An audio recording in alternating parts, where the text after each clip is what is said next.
Ce matin-là, nous nous faisions nos adieux. Je partais. Je partais très loin. Je m'arrachais pour tendre vers le nord.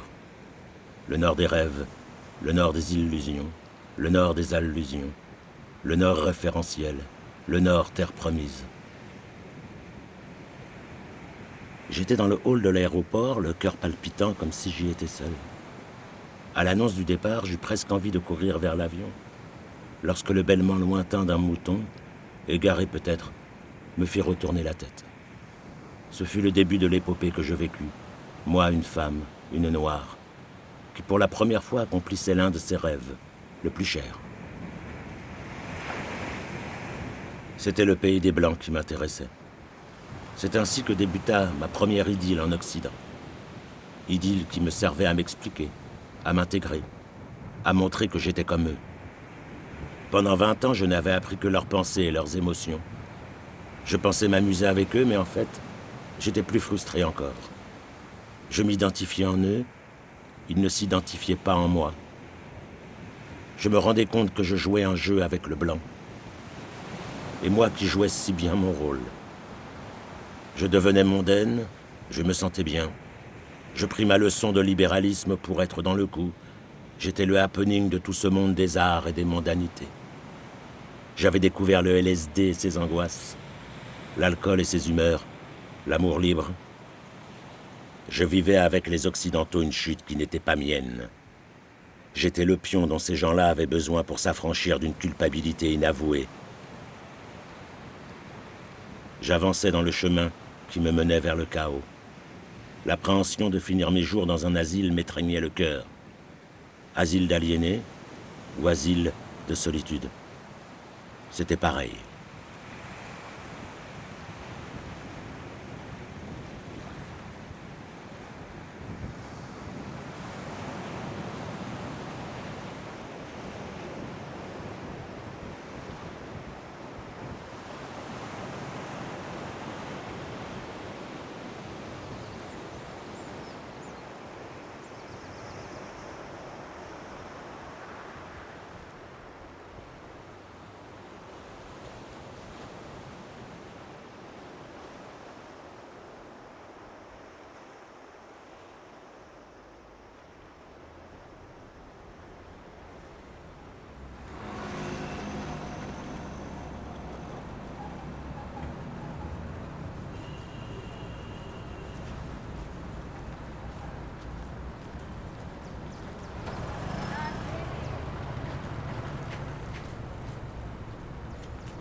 N'est pas venu.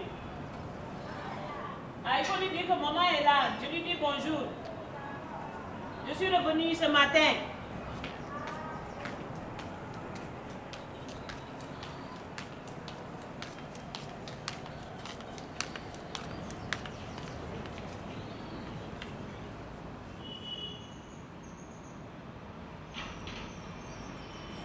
Après ma période européenne, j'étais très rejetée par la société, rejetée par ma propre famille. J'en avais énormément souffert.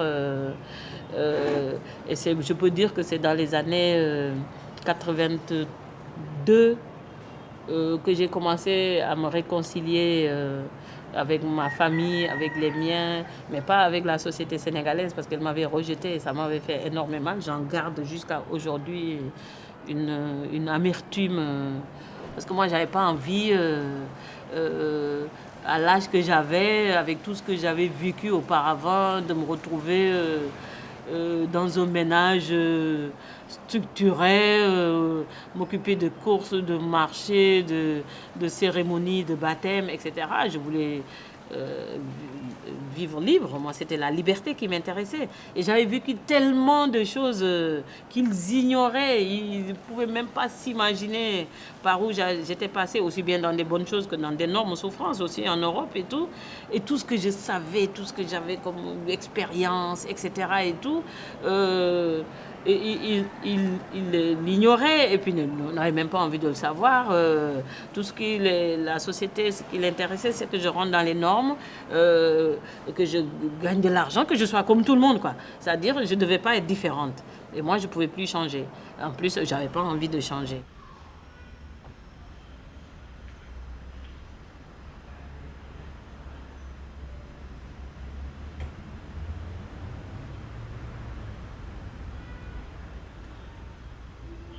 Ce pays n'est pas son pays d'origine, mais elle a voulu en faire une base, un lieu de répit dans son errance. Elle est en transit, en salle d'attente, pour la prochaine fugue.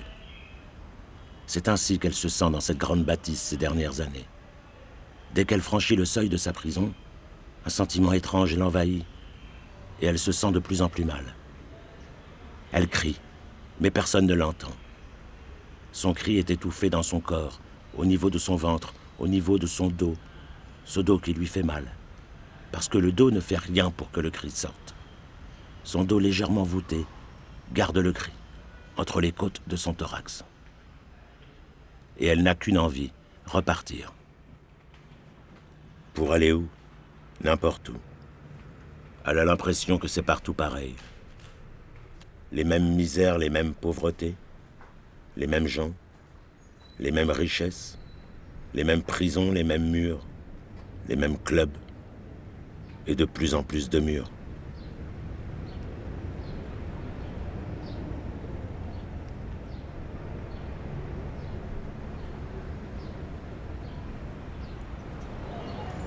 Et je crois que je dois avoir une photo de l'arbre du voyageur, là, quand il était tout petit.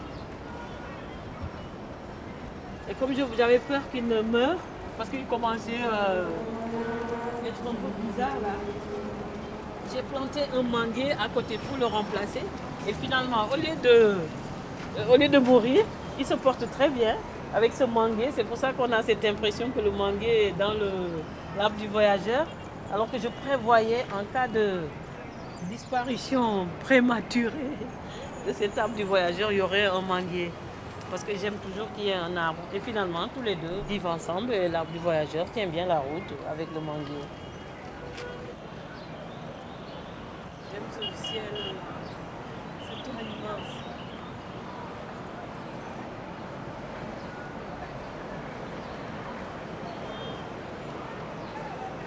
Quand je suis ici, il n'y a rien qui me bloque de rien. Et puis c'est l'azur, c'est le ciel, l'infini. Ouais, j'aime ces sentiments d'infini comme ça. Comme ça, je m'y noie et je suis tranquille.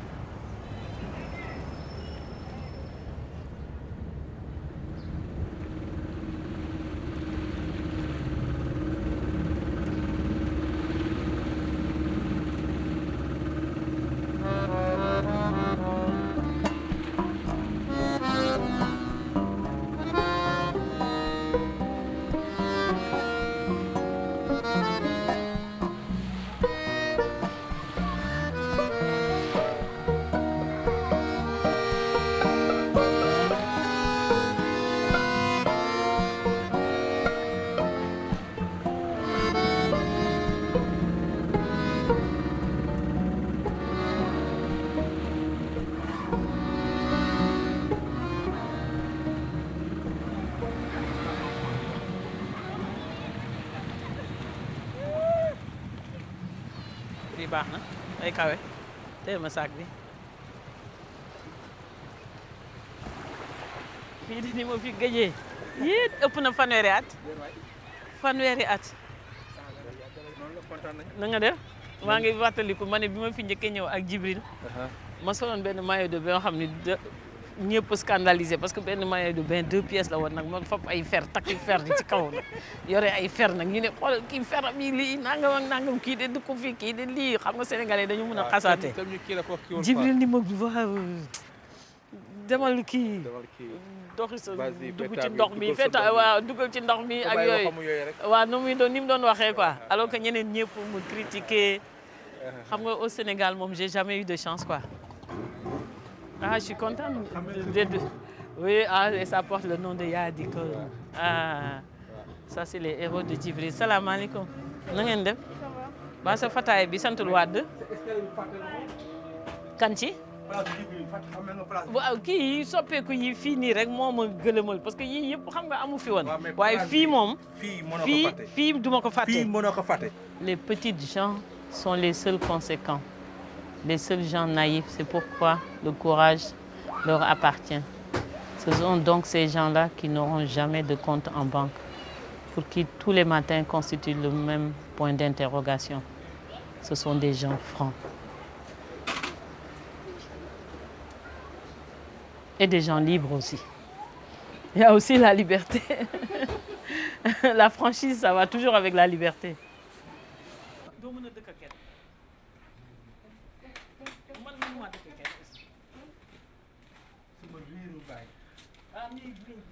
Moi, si on me dit Dakar, la seule chose dont je peux me rappeler, c'est quand je suis arrivée de la France, en février-mars 1978, j'avais 32 ans ou 33 ans.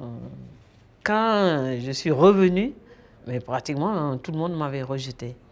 Et c'est ça que je ne comprends pas jusqu'à présent, de comment les gens de Dakar, où je disais, il y a des intellectuels et tout ça là, pouvaient m'accueillir de la sorte. Et je crois que c'est à partir de ce jour-là que j'ai du mal à trouver un endroit où je me sens à l'aise.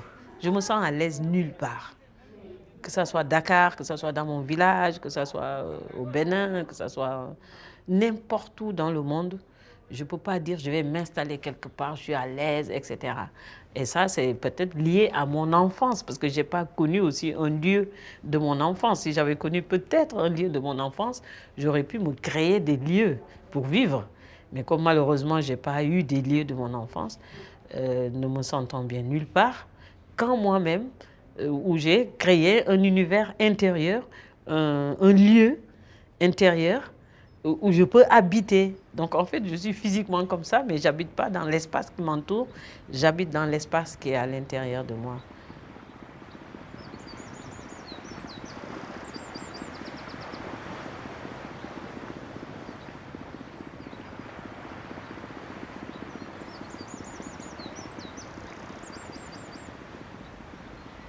Elle n'a jamais vraiment vécu avec un homme, ni avec quelqu'un de toute sa vie. Elle vit seule. Peut-être qu'à l'origine de ses angoisses, cette incapacité à vivre avec quelqu'un. Elle n'a pourtant pas planifié sa vie ainsi. Adolescente, elle a rêvé qu'un jour elle sera mariée, aura des enfants. 3. Non. Elle ne se rappelle pas avoir jamais rêvé de cela. Elle a voulu toute sa vie obéir à des instincts, mais sans heurter, sans porter préjudice, sauf à sa réputation dont elle faisait fi.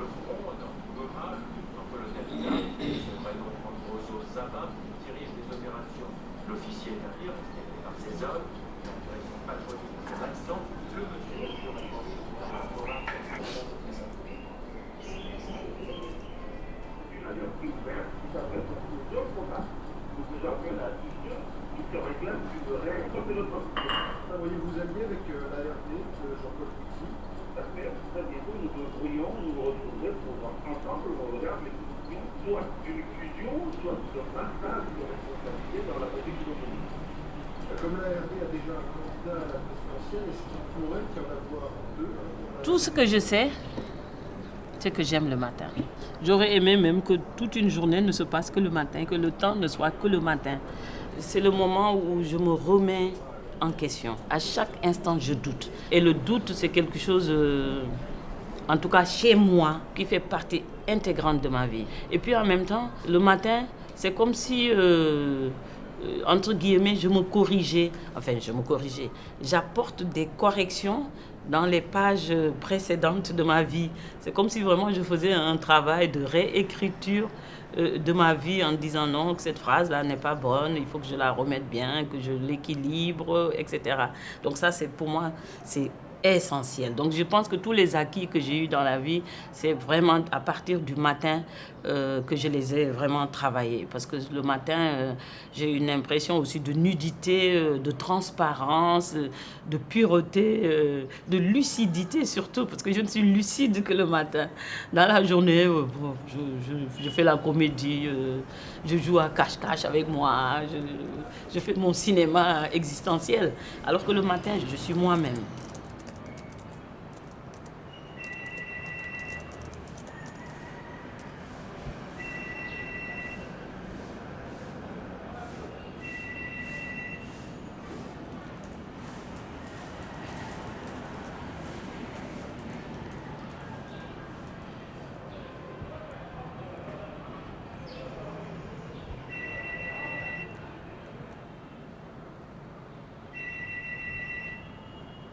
Allô? Oui, bonjour. Oui. Ah, bonjour, monsieur Olivier. Ouais. Le 15, c'est quand? C'est à quelle heure? Oui, il n'y a pas de problème. Mais comment j'y viens?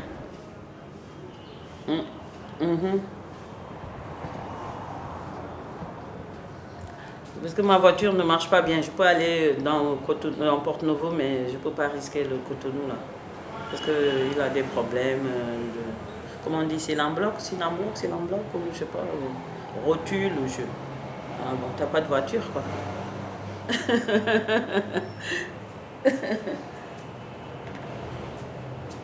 Oh là là. Donc c'est quel ouvrage?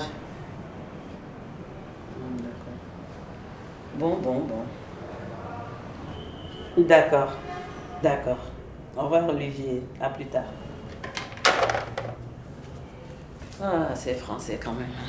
Faut se livrer, et puis après...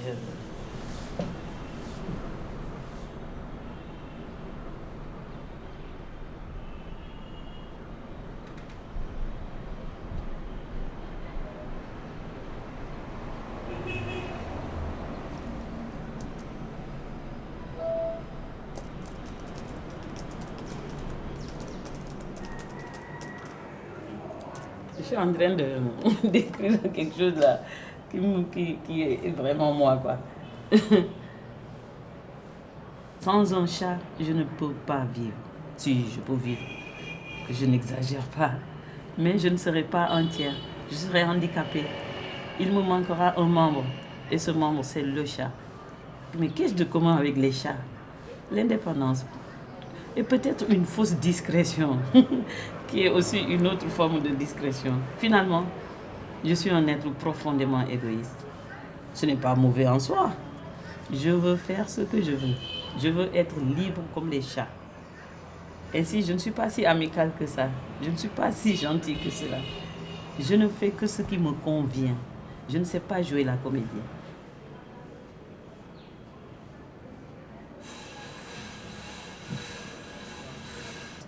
Moi, en ce qui me concerne, je ne sais même pas si j'écris en français. Parce que quand j'écris, je ne pense pas. Je ne pense pas dans quelle langue j'écris. Peut-être que j'utilise un alphabet, mais en fait, ce que j'écris, à la limite, c'est comme une transcription en français de la langue de mon village. C'est vraiment comme ça que j'écris. Et ça m'est facile, la langue française, parce que je l'ai étudiée, je peux me composer mes phrases dedans. Mais qu'on me dise que je suis auteur francophone, ou auteur sénégalaise, ou béninoise, ou africaine, moi, ça ne m'intéresse pas. L'essentiel, c'est qu'il y a un livre qui est là. Pour moi, c'est ça. Parce que sinon, c'est un débat qui n'aura jamais de fin. puisque personne ne s'entend dessus. Chacun dit non, moi, j'écris comme je sens. Non, moi, je ne suis pas allée à la langue, elle est venue à moi. L'autre qui dit, moi, j'ai pris la langue, je l'ai domptée. Une fois même, j'ai déclaré que j'ai pris la langue française, que je l'ai amenée au grand marché. Je l'ai amenée dans les temples du vaudou. Et puis comme la langue ne s'était pas du tout senti mal dans le temple du vaudou, et que quand on écrase la tomate ou le piment ou le gingembre, la langue française ne se plaignait pas, je me dis, tant comme elle ne se plaint pas, que veut le peuple? Donc moi je l'utilise. Sa motion de grève entamée le 7 septembre pour protester contre les conditions de à l'issue de l'Assemblée générale extraordinaire. Pour l'ensemble du continent, le tribunal scandale. On estime que cet accord de devise représente pour l'ensemble du continent 2% environ du produit intérieur brut. Les jeunes Africains qui veulent immigrer aux États-Unis viennent ici à la recherche d'une vie meilleure. Au moins 49% d'entre eux ont un diplôme universitaire, installés depuis 12 ans en Amérique détenteurs.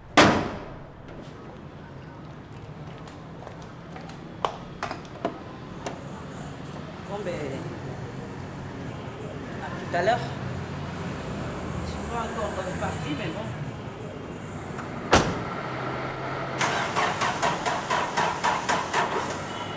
Je ne suis pas encore partie.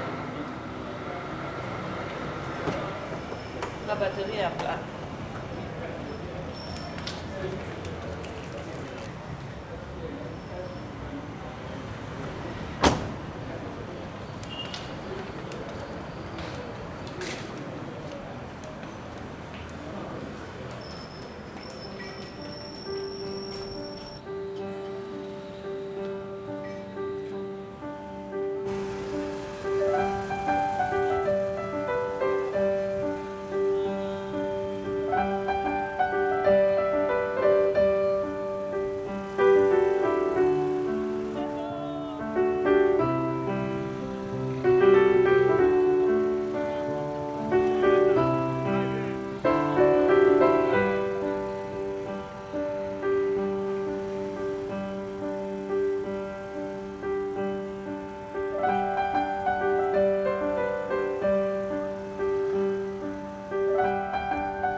Moi là, j'aime la solitude. S'il y avait un choix définitif, on n'en parle plus, je choisis la solitude. Parce que c'est pas parce que je veux rester seule. Mon problème n'est pas de rester seule. Mon problème, c'est la liberté. Et c'est dans la solitude, je suis libre. Libre de faire ce que je veux. Je ne veux pas rentrer dans les détails, mais j'espère que vous aurez tout compris. En même temps, ça me permet d'écrire. C'est pas de l'égoïsme, j'ai pas le choix. Parce que tellement je me suis marginalisée dans mon mode de vie par passion de la liberté. Mais ça, c'est vraiment de la sauvagerie à l'état pur, mais qui me convient parfaitement bien.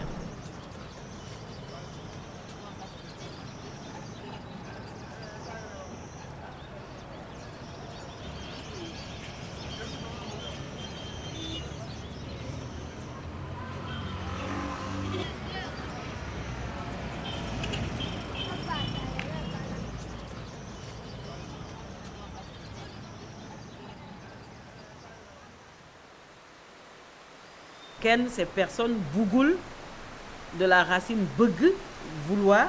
Tout ce qui est oul dans la langue wolof, c'est négatif. C'est vraiment un prénom. Donc, qui signifie en wolof, dans la langue wolof, personne n'en veut. Et c'est un prénom qu'on donne à un enfant de sexe féminin né d'une femme qui a eu une grossesse, qui a accouché, l'enfant est mort dans les 3 jours.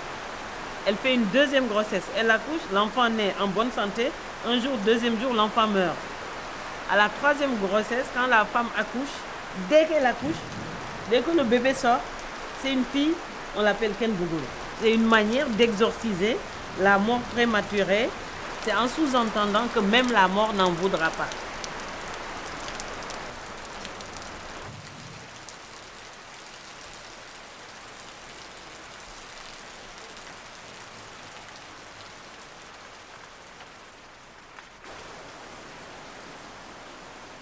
Elle n'a jamais eu le courage de dire ce qu'elle pense ou ce qu'elle veut, dans le seul souci de mettre à l'aise les autres, dans leurs acquis et leurs certitudes. Et elle ne sait pas dire merde. C'est un mot qu'il faut savoir dire une fois dans sa vie. Merde. C'est grossier, dit-on. Mais ce n'est pas vrai. C'est le mot nécessaire pour se lâcher, se libérer, se trouver face à face avec soi, tout d'un coup. Ce n'est pas un mot sur lequel on réfléchit. C'est un mot instinctif, pour expulser les déchets qui empoisonnent l'existence sous le couvert de bonne convenance. C'est le mot de la désaliénation et de la rupture. Elle veut rompre les amarres qui la riment à une espèce de vie devenue insupportable. Elle doit couper les liens tressés avec son autre elle-même, sa partenaire dans un jeu douloureux de cache-cache.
Je croyais que l'indépendance allait me sauver.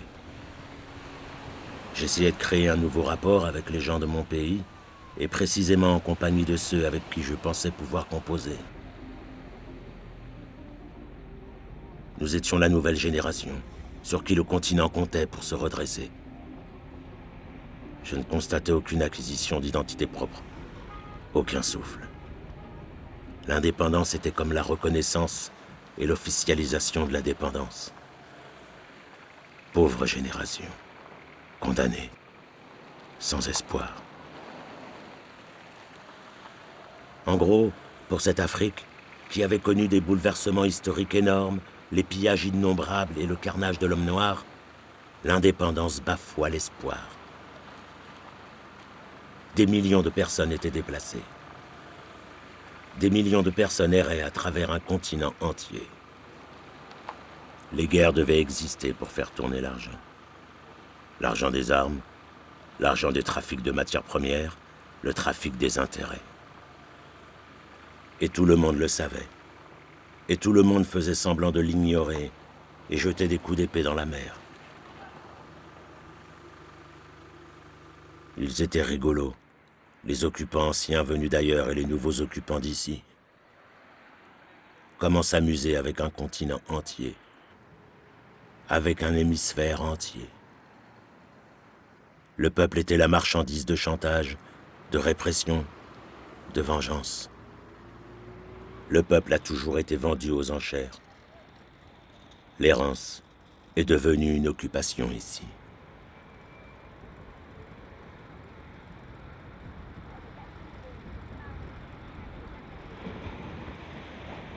Mesdames et messieurs des institutions internationales, l'aide au développement n'est jamais arrivée aux bénéficiaires. La dette, le peuple la paie très cher. Plus vous aidez, plus vous confortez les nouveaux occupants et leurs collaborateurs corrompus qui ont tout empoché.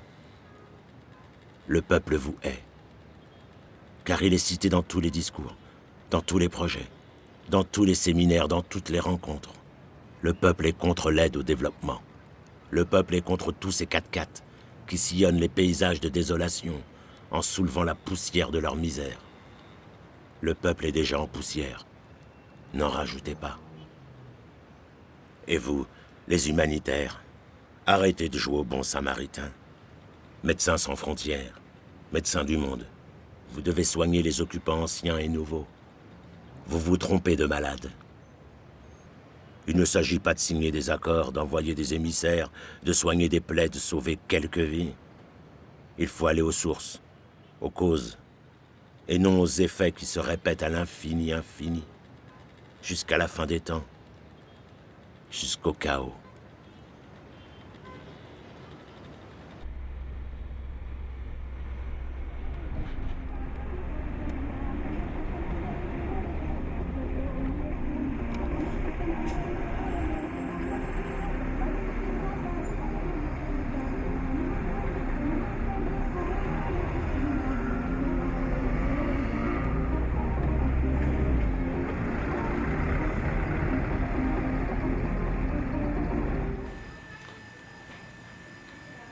am na sax lii des sax a ngi ci frigo bi am na ci frigo bi de ñoom le matin la ñuy lekk fruit am na lu nekk ci frigo bi. waaw waaw waaw kon ñoom ñu jël boobu.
salaamaaleykum salaamaaleykum na ngeen def noo sant yow ndongo yow de mbokku taako ndongo nga na nga def man Mbaye laa sant na nga def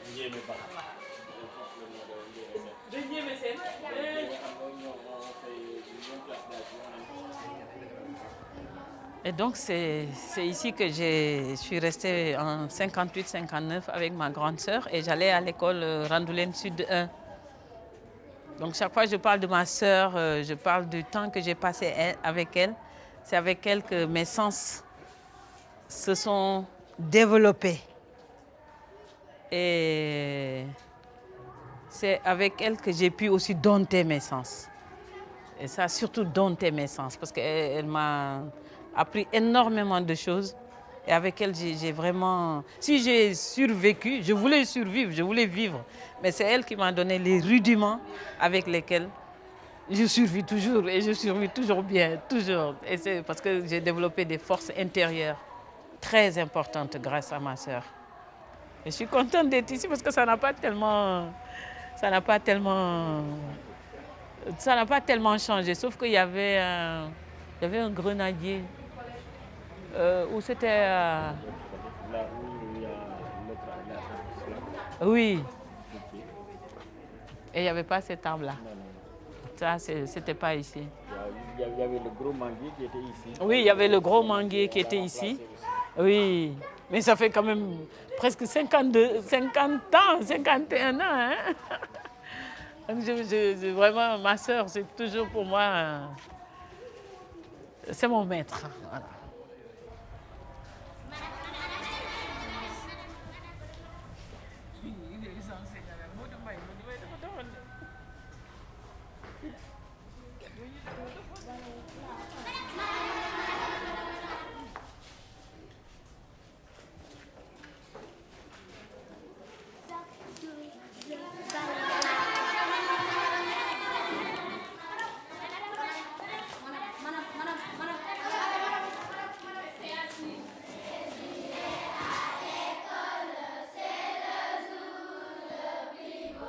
L'instituteur de ma classe était arrivé un matin, avait demandé aux élèves s'il y avait quelqu'un parmi eux qui lui aiguiserait son couteau, et il l'égorgerait ensuite.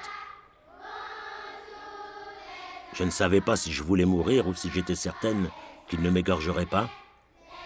Mais quand j'ai vu tous mes camarades dans ces attitudes inconfortables que créait la terreur, je levai la main. J'avais peut-être appris déjà que le plus important, ce n'était pas de naître, de vivre dans le cycle humain, mais de mourir. Quel enseignant! Il faisait partie de cette génération d'instituteurs de l'époque coloniale, imbus de leur puissance. Instituteur était le premier métier de l'homme noir colonisé. Enseigner la langue coloniale, la poésie coloniale, le rêve colonial. Avec quelle ardeur l'exerçait-il?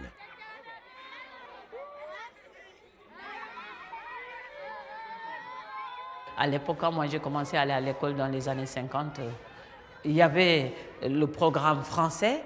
Les gens étaient valorisés, les enfants étaient valorisés, étaient bien habillés, avaient des petits nœuds, des chaussures, tout était propre, tout était net, ils étaient gentils, etc. Donc, pas que c'était officiellement déclaré que les Gaulois étaient nos ancêtres, mais on l'apprenait, on le disait, on chantait la Marseillaise, etc. On fêtait le 14 juillet, etc. Et moi, je n'avais pas envie d'être avec les personnages réduits dans ces livres, entre guillemets, africains. Moi, je voulais ressembler à la petite fille propre, mignonne, gentille, qui était dans les livres français. Donc, qu'on me dise que mes ancêtres étaient les Gaulois, je voulais ça pour ressembler plutôt à cette petite fille valorisée que ressembler à Toto, Pathé, ou Marietou, Sabitou et le chien, où les personnages étaient représentés à l'encre de Chine, c'était tout noir, etc. En plus, dans des rôles réducteurs. Et ça, mon assimilation a commencé par là.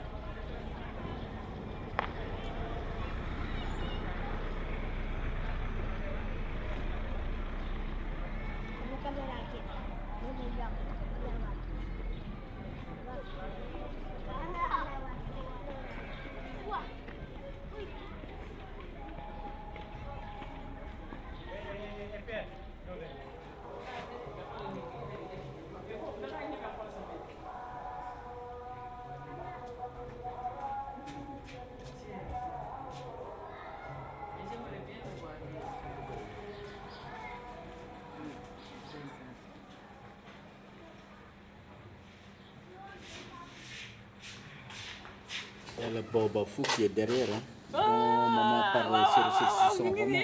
Ça, c'est mon père. C'est notre père à nous. Oui, ça, c'est mon père, ça, c'est ma grande sœur, Adja Sornambey. Mon père et mon grand-père.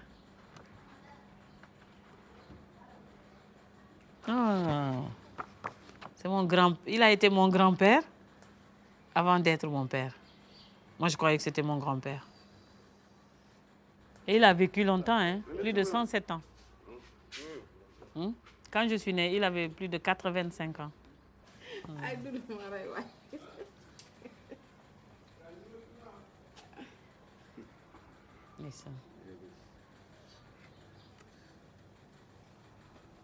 Ah, puis, mal moderne, là? Oui. Au pied du baobab. Oh là là.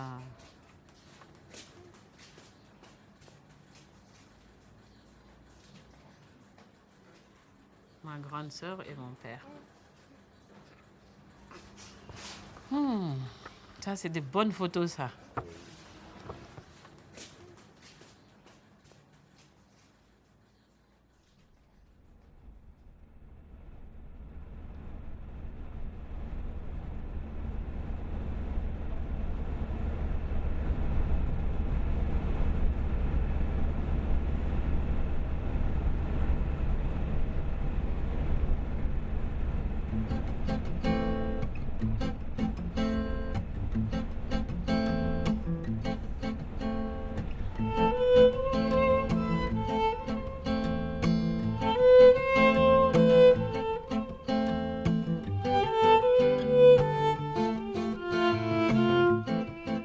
C'était ainsi que j'avais quitté la ville pour retourner au village de ma mère, après des années et des années en Occident. Revenir à la mer, revenir aux origines. aux sources des choses, revenir dans l'environnement, dans l'atmosphère, revenir au familier, revenir pour la confrontation.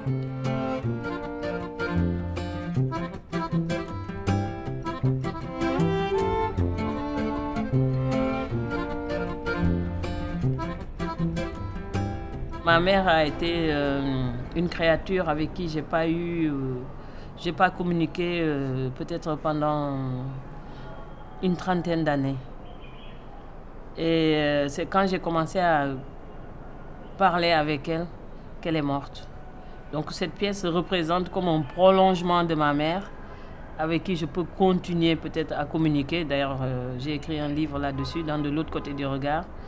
Et en même temps, cette pièce, symboliquement, toute cette recherche de l'or, c'est qu'il y a quelque chose. Et ce quelque chose, je crois que c'est ce que ma mère m'a laissé à travers cette pièce. Et qui me permettra, où que je sois, de toujours m'en sortir. Mais surtout, d'aider à illuminer ma tête, mes idées, mes convictions, mes croyances, afin que j'ai plus de lucidité face à la vie. Et que ça doit être quelque chose qui doit illuminer ma vie pour être lucide et juste. Parce qu'elle me disait toujours que dans la vie, ce n'est pas de connaître des choses, c'est d'avoir le sens du discernement. Et je pense qu'avec cette lumière, je connaîtrai des choses, mais dans cette connaissance, je saurai faire la différence par le discernement.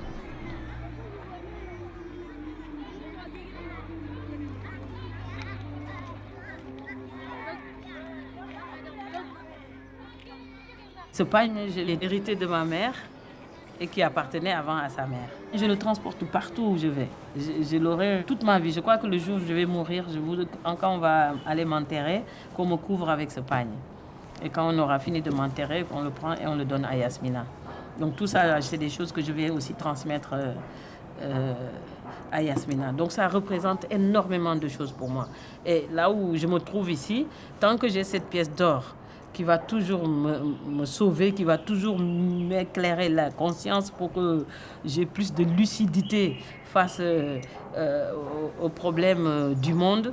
En même temps, ce pagne, je le respire souvent, mais je respire tout le temps les tissus.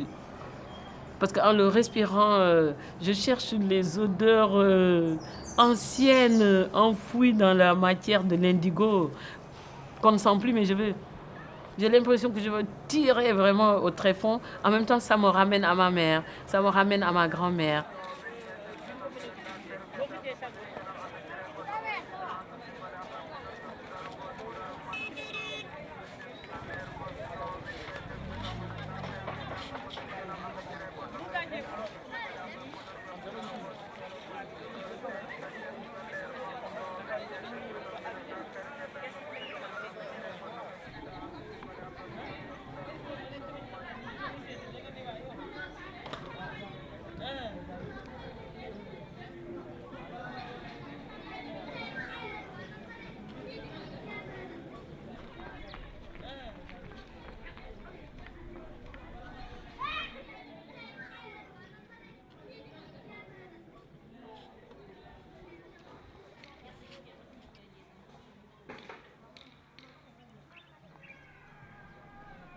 J'étais revenu chez moi. J'étais revenu me réadapter, me désaliéner. J'étais revenu me purifier. Je voulais retourner dans la cour. J'avais aménagé une petite pièce à côté de la chambre de la mère. Adieu. En face de celle qui m'avait mise au monde, je me sentais comme une étrangère. Elle me regardait comme si elle ne m'avait jamais vu. Perçait-elle quelque chose derrière le paravent que j'avais posé devant ma vie? Je n'osais pas avouer un certain vécu. Pourtant ce vécu avait été. Je passais pratiquement tout mon temps allongé dans la petite pièce. Personne ne m'avait posé de questions depuis mon arrivée, même pas ma mère. Pourtant je sentais que j'étais au centre de toutes les conversations du village. J'avais déjà acquis cette possibilité douloureuse de m'enfermer en moi-même, de penser toute seule, de sentir toute seule, d'être seule, de vivre seule. Le monologue intérieur était la seule communication vraie que j'avais trouvée.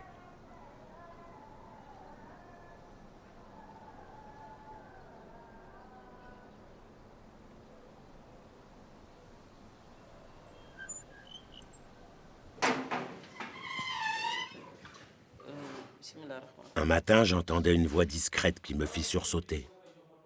Le Sering vous demande. C'était la voix de Tahir, un des disciples du Sering.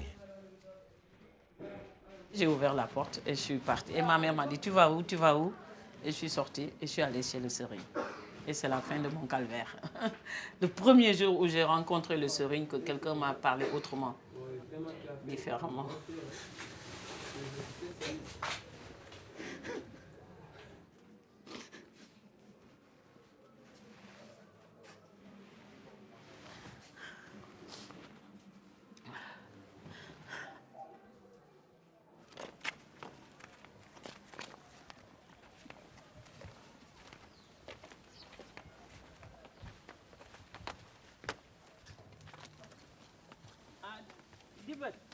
Je suivais Tahir par ce matin bleu, le long du chemin de sable qui menait chez le Sering, comme le tunnel de l'espoir, de l'espérance, que je sentais, que je n'osais exprimer. Samb maa ngi ñëw.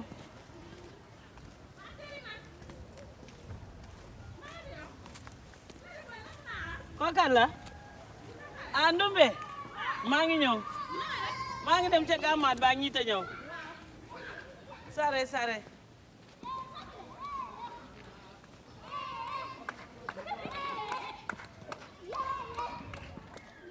Salaamaaleykum. On venait chez le Sering pour toutes sortes de services. Il était particulièrement réputé pour sa générosité, ses dons de guérisseur, ses qualités de médiateur, son aptitude à ramener la quiétude dans les âmes tourmentées et son charme.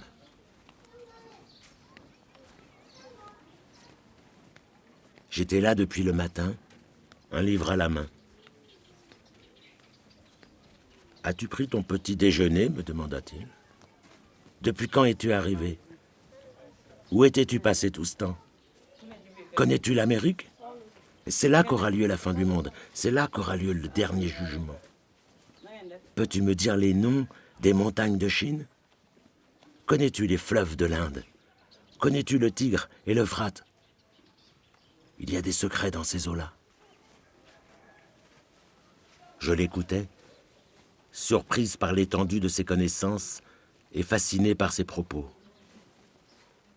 J'étais toujours assise au même endroit. Le livre que je tenais semblait me gêner. Ce livre, acheté à Londres, si loin de cette bourgade, si loin de cette région, si loin de ce pays, je regrettais franchement de l'avoir apporté avec moi.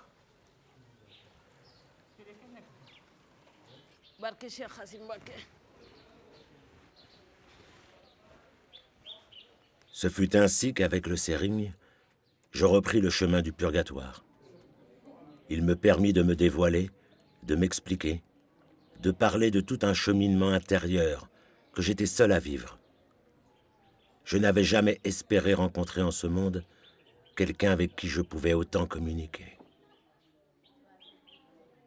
Je venais de découvrir, grâce à ma rencontre avec le Sering, une possibilité de m'accepter à nouveau. Je compris tout de suite qu'il m'offrait une autre façon de m'exorciser sans regret, sans drame, sans refaire un chemin de croix. Tout naturellement, je me dégageais. Je me sentais de plus en plus libre avec lui, libre d'être moi-même. À partir de ce moment-là, tout fut limpide.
parfumé bi 400 la de. beneen bi la waaye kii bi moom 400 la de. 400 parfumé.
Ce village où je suis né, comme le soleil et la chaleur se distinguaient,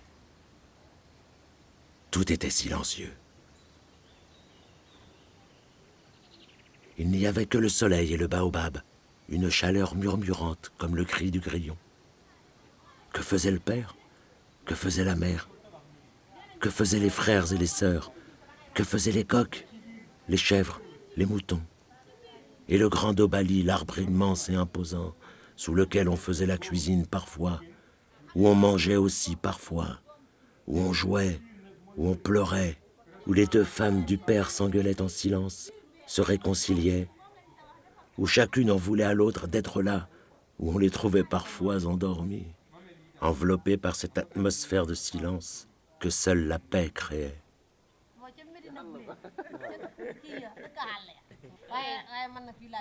ay goren sa ay dañu fa fi jaaroon rek waaye naa doon na wala hey kile xeneen hay am na wala moo kile xeneen leen mu ñëw dañuy filmé bi beneen bébé daay xaru maam Ablaye bi Tidiane Mbaye la tudd ngandam xar mu weex tàll takk benn téere ma ne ko famille Mbaye duñ takk téere mu xar mi di takk téere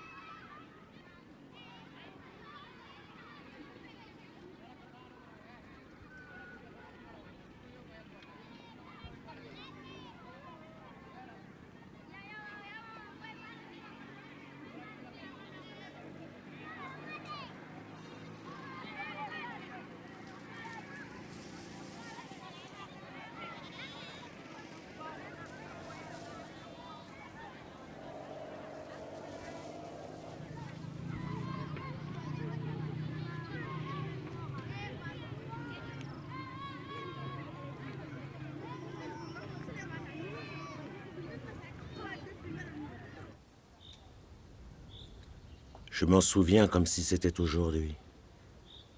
Depuis 2-3 semaines, ma mère préparait ses affaires. Cela m'inquiétait. Je n'avais plus envie de m'éloigner de la maison, tant je pressentais un départ imminent. Mon cœur battait tous les jours très fort. Une boule me nouait la gorge et le ventre. Je m'angoissais et j'avais peur, car je voyais bien que je n'étais pas du départ. Mes affaires n'étaient pas emballées. Et je ne pouvais rien tirer du père, qui conservait un mutisme total. Père n'était pas le genre disponible pour les situations de ce monde.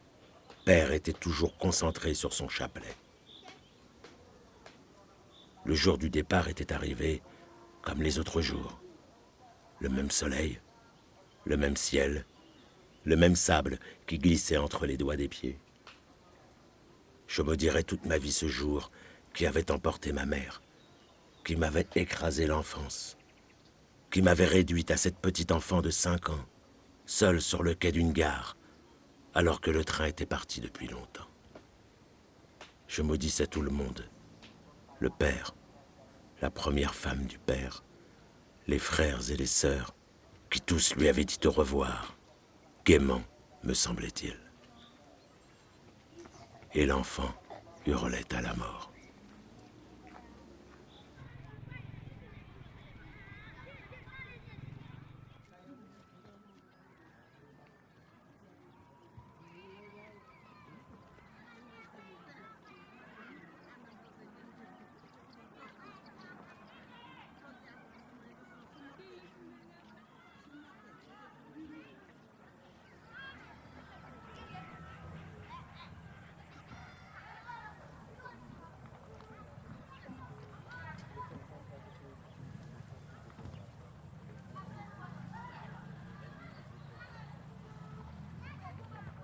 À Odar, les gens aimaient aller à la gare.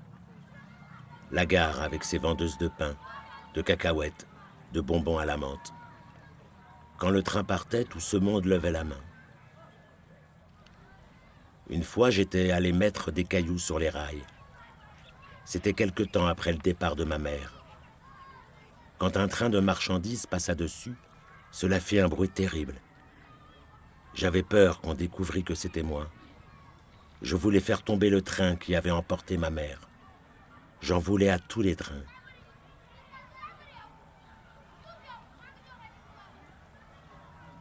Maintenant, il n'y avait plus de train. Maintenant, tout le monde partait.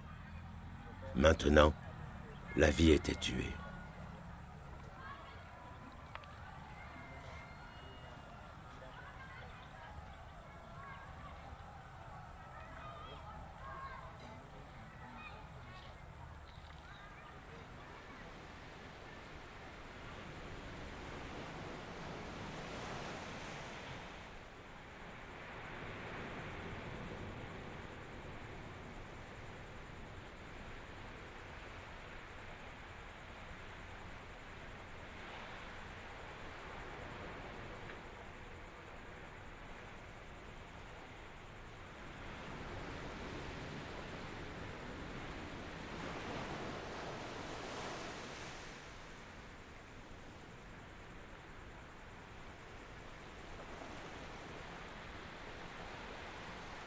Je ne fais que survivre depuis la rupture. Je ne fais que semblant depuis. Je fais semblant de vivre. Je fais semblant d'être. Je fais semblant de jouir de la vie. La seule chose avec laquelle je ne fais pas semblant, c'est l'amour.